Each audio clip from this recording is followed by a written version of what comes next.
So today I will talk about how to generate off-the-shelf allogenic small diameter arterial vascular graft. So small diameter we mean 6 millimeter or smaller. So in our body, the vascular network is about 60,000 miles, and the road network in New York City is about 6,000. So basically, if you think about how much traffic jams occurs in New York City, you won't be surprised that a closed arterial disease is the leading cause of morbidity and mortality across the world. So basically, the bypass surgery is commonly used for vascular disease. So there's 3 types of vascular graft you can use. The first one is biological one. So basically, they use the autologous artery or vein for the surgery. And the second one is the synthetic material, for example, EPLE and Dacron. For the synthetic vascular graft, is only good for the diameter larger than 6 millimeter.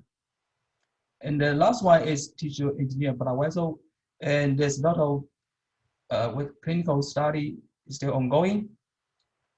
But currently, the biological one, the autologous blood vessel, is still the gold standard.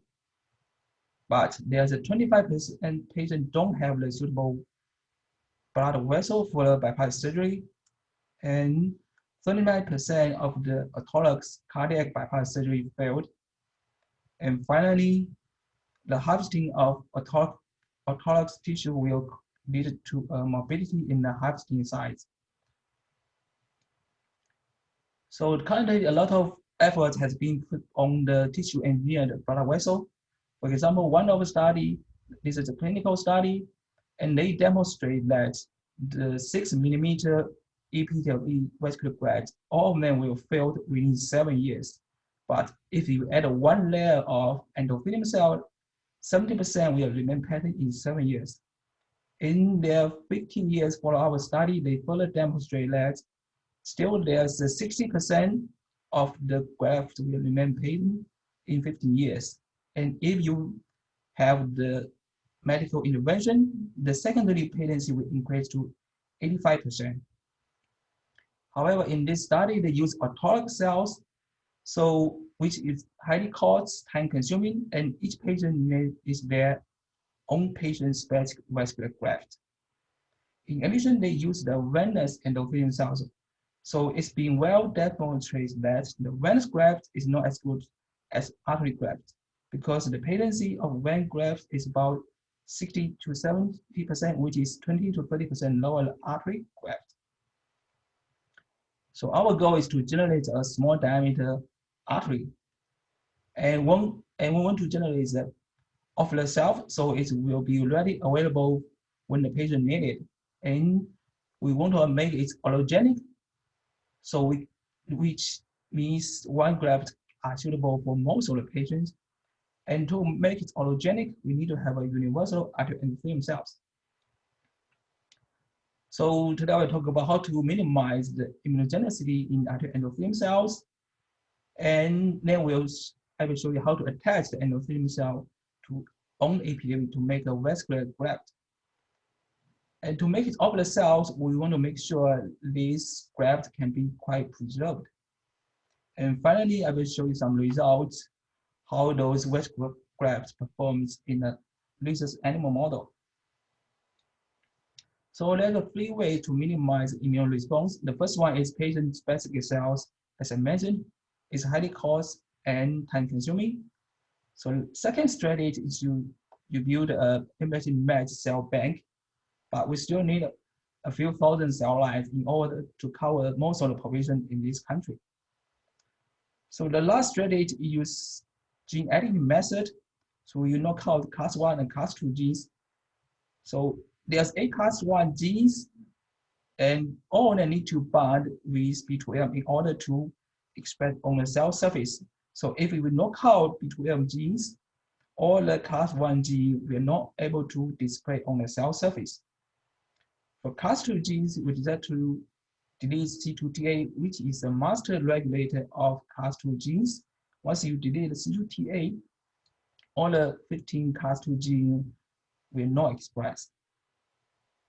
However, if you knock out both class 1 and class 2 genes, the HLA-E is missing. HLA-E mediate an inhibitory pathway of NK cell lysis. So NK cell will kill the cell which means the HLA-E expression. So there's two ways to overcome this. First is developed by David Russell's group. So they demonstrate the E-dimer can mimic the NK lysis. Basically, they re-express B2M and HLA fusing gene on the cell surface. So only HLA is expressed, but not the other class 1 genes. The second strategy is generated by Sonia group. So they demonstrate that overexpression CD47 also can minimize NK activity. So we decided to generate those cells, and we first generate the E-dimer cell and CD47 cell, and then we derived arterial endothelium cells from both wild-type E-dimer cell and CD47 cell, and then we performed the in vitro NK analysis. So basically, we mix NK cell and arterial endothelium cell at different ratio 0 to 1, 1 to 1, and 3 to 1, and then we analyze the arterial endothelium cell survival. So the E-dimer cell show you in red, and the CD47 cell show you in blue. As you may notice that, so both of the cells are not 100% resistant to NK killing. Actually, most of those cells still being killed by NK cells. So this result is kind of unexpected. As I mentioned before, the CD47 cell, the endothelium cell derived from the general endothelium, not arterial endothelium cell. Those endothelium cells can survive for at least 2 hours during the in vitro NK killing assay. So what's the difference? It could be the NK cell, maybe NK cell we use is maybe have higher NK activity, or it's possible maybe the arterial endothelium cell is different from the general endothelium cell, maybe it's more sensitive to NK killing activity. And the last possibility is maybe the CD47 or expression cell directly regulates NK activity in vivo. So we don't have the answer yet, but we are working on that and try to figure out what's the best strategy to generate a hypoimmunogenic cell. So at the same time, we try to attach the arterial endothelium cell to APV in order to assemble it into a vascular graft.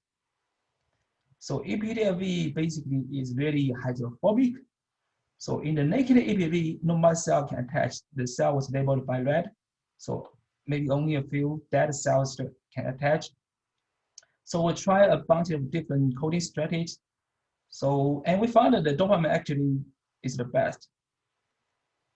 So the previous study, they used the fibrin glue, but fibrin glue is really sticky, and so it's really hard to scale up. So, but we use as a control and compare with dopamine coating, and we found the dopamine coating is as good as fibrin glue coating.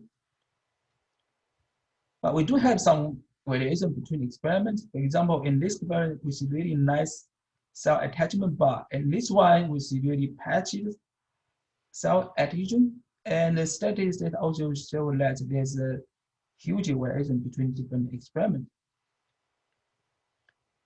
So what's the problem? So as I mentioned, the EPDA is really hydrophobic. So once we add the coating solution, the bubble generates.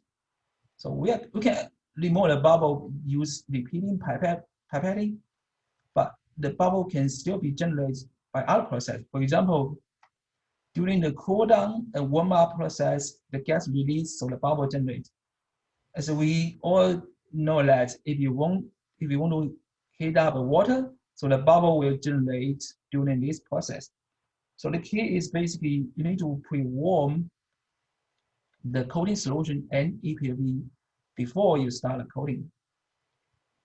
So after those optimization, we are able to achieve more than 80% of arterial endothelium cell coverage and with a reduced variation. But the question is, can we make it better coverage? So we hypothesize that they may still have some teeny bubble, maybe which is kind of invisible. So we decided to put a second coating in order to get rid of the teeny bubbles generated in the first coating. So with the double coating, we found that the arterial endothelial coverage increased from 85% to more than 90 to 95%. And particularly in these conditions, we see more than 95% endothelial coverage, and with very minimum variation. So the next question is, how does the cell perform under the physiological flow? Because in the future, we will put vascular grafts under flow if we want to perform the in vivo study. So to test that, we basically use a gear pump to take the media from the media reservoir, and then we program the gear pump to generate a physiological flow, and the physiological flow will go through the sample and flow back to the media reservoir. Since we found a lot of bubbles generated during the experiment, so we use a syringe to remove the bubbles. However, even we remove the bubble at the very beginning, we still see some bubbles generated during the experiment. But we do see the bubbles kind of reduced over time. So in the next step, we think about, oh, if we add a bypass tubing and let this bypass tubing run for a few hours, get rid of the bubble first, and then we switch the flow from the bypass tubing to our sample. Can we make it better? And actually, we do see less bubbles. So we set up a two-group experiment. The first one basically is the static control. You can see the nice endotheliums attached. Endothelium cell will stand by green CD144 antibody. And the second group is the flow. So from proximal to distal part, you can see in both proximal and distal part, they have less endothelium cells, and which is not surprising because at both the proximal and distal part, they directly connect to a fitting, so which cause flow turbulence in both ends.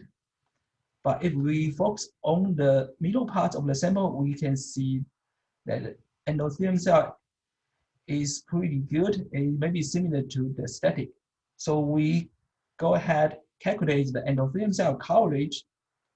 And so we found that in the middle of the vascular graft, the endothelium coverage is as good as the static control. And we further take those cells and run the flow cytometry. And the data suggests that the cell still maintain arterial endothelium cell fate, which show you by the DLL4 and CD144 staining. So all the results confirm that we are able to generate a vascular graft which has a really nice cell adhesion. So the next step is going to test whether it can be cryopreserved or not, because this is critical to generate an off-the-shelf product. So at the beginning, we try to screen a bunch of different freezing media. In order to screen multiple media, so we see the cell on a 96-well plate instead of epithelial. And our result demonstrates that the obvious combined DMSO is the best one. So next step, we test this freezing media on epithelial vascular graft. As you can see, the cryopreserved samples, like FVS with 10% DMSO, they definitely have less cells compared to a fresh sample. And if you calculate this endothelium coverage, we definitely see that there are some cells still lost after freezing, so even in the best freezing media. So what caused the cell detachment during cryopreservation? So one reason could be the degradation of the extracellular matrix. So we look at some old data, and we found that our endothelium cells with AEC1 and AEC2 has a minimum expression of SERPINE1, while this gene is highly expressed in primary aortic endothelium cells. SERPINE1 inhibits MMP to prevent the ECM degradation, and this gene, SERPINE1, is serum inducible. So we added the serum during the culture before cryopreservation. However, added serum didn't improve the endothelium coverage in the cryopreserved sample. So there must be some other reason cause the cell detachment. So we noticed that in some of our experiments, we have really dark dopamine coding, which means there's a much more coding compared to these samples. And we found in those darker coding samples, we see actually less endothelium attachment. So we asked, does overcoding actually reduce the cell attachment during the cryopreservation? So to test this hypothesis, we test the coding at different temperature, 4-degree room temperature, 37. And at 37, we also test the shorter coding, the 1.5 hour and 3 hour coding. And clearly we see the cryopreserved sample has the best result if you do the coding at 4 degrees. And if you calculate the endothelium coverage, you can clearly see in the 4-degree coding samples, we can still have more than 90% endothelium cell coverage after freeze and thaw. So we demonstrate that we are able to cryopreserve those arterial grafts. So does those arterial grafts functional in vivo? So to answer these questions, we take advantage of a rhesus animal model. So rhesus is considered a large animal, however, compared to human beings, it's still relatively small. So we decided to perform the femoral artery, one of the largest artery in rhesus, but still we need to use 3mm vascular graft for this bypass surgery, which is much challenging compared to a previous study which used 6 to 7mm vascular graft. But same groups still able to successfully generate this animal model for the bypass surgery. So we decided to perform the 4 group of study. The first group is naked epithelium. The second group is wild type rhesus endothelium cell seated epithelium. The third one is double knockout rhesus endothelium cell seated epithelium. And the last one supposed to be a hypogenic one, but we haven't made a final decision which one is the best hypogenic cell we're going to use. So far, we already finished 3 groups. The first group is naked epithelium, which is shown in the black. And so we found that occasionally 50% of them failed within 9 weeks. And the failure is because of the thrombosis, the blood clotting formation within the lumen. And this is how the good with the pattern one look like. In the second group, we have a white type arterial endothelium cell seated vascular graft. It's surprisingly, all of those grafts maintain pattern in 6 months. And on the other hand, the double knockout cell seated epithelium, only 50% can remain pattern at the end of the experiment, although it's slightly better than the naked group.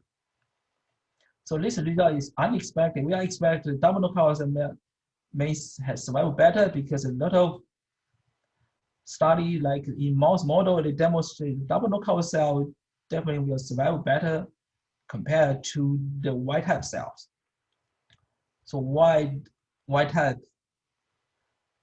the graft is better than the double knockout graft?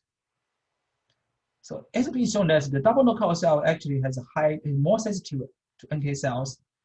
So is it possible that maybe the NK cell play a dominant role in the artery and under the physiological flow? But so far we don't have the answer yet, but we are working on that and try to figure out what's the mechanism to make the white type cell better, and can we make it even better or not? But since the white type group looks so promising, so we take a close look of this white type sample. So at the end of 6 months experiment, we harvest the vascular graft, and we found that there's a little bit of thickening of the wall.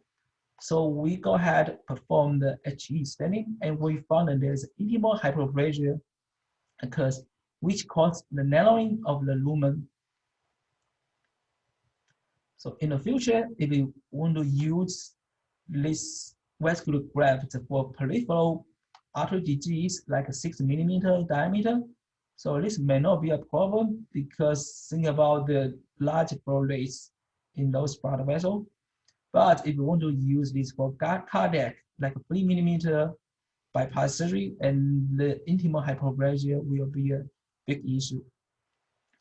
So what is intimal hyperplasia?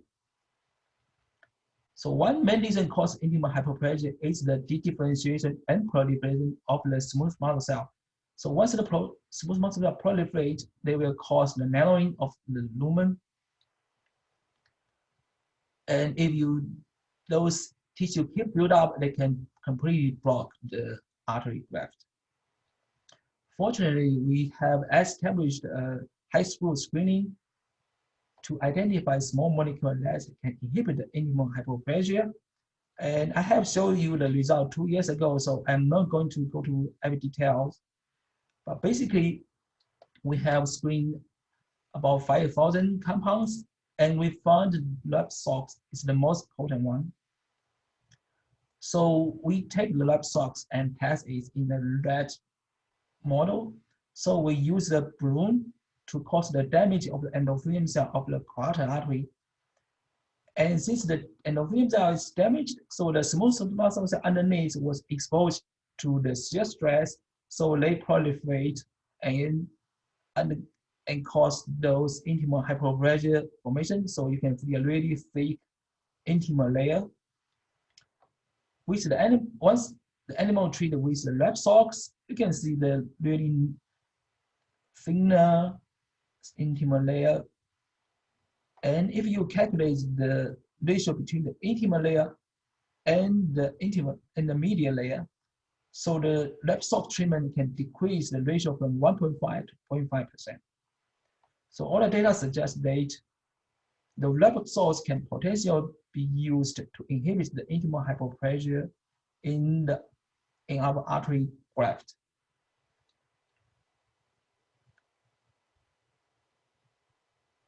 So to take it together, I hope I convinced you that we have generated a vascular graft which can have a nice cell adhesion, and this artery graft can be cryopreserved, so it's possible to make an off-the-cell product.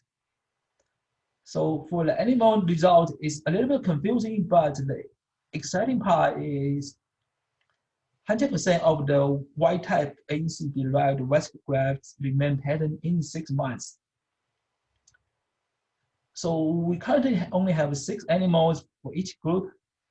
So we are considering adding more animals to further confirm this result. And if wild-type cell works, which will make it much easier to further invest in the clinical study or further clinical application.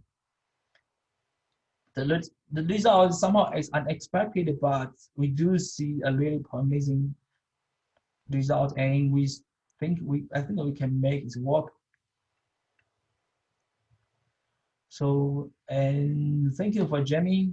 So actually this project was started 10 years ago, and 10 years is a long journey. So thank you for what you have done along the way. I also like to thank you, Sarah and Elizabeth, for the daily cell culture help or any other technical help. And John basically did the research animal study. They've optimized and generate the arterial endothelium cell from the research ES cells. And Marcella basically generates the physiological flow rate and help all aspects for the flow study. Marcella was a membership of Chester Lab before, but then now she officially joined Thompson Lab. And Yang basically designed and manufactured the biochamber, so which can make us much easy to see the cell and to test the shear stress on our vascular graft.